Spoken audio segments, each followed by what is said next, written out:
দেখো, আমি আমার মা বাবার হয়ে তোমার কাছে সরি বলছি। আমি আসলে বুঝতে পারিনি ওরা তোমাকে এইভাবে অপমান করবে।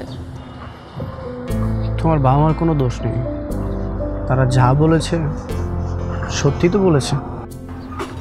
তার মানে তুমি কি ওদের সাথে একমত হয়ে আমাকে ভুলে যেতে চাও?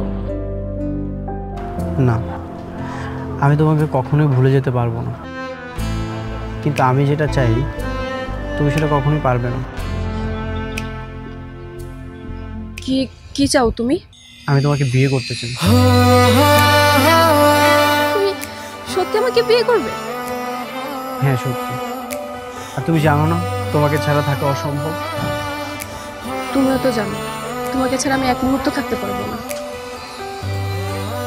ঠিক আছে, কাল তাহলে আমরা কাজে অফিসে যাবো। আমি আমার ফ্রেন্ডদেরকে বলবো আসতে, ওখানে যেয়ে আমরা বিয়েটা করে ফেলবো।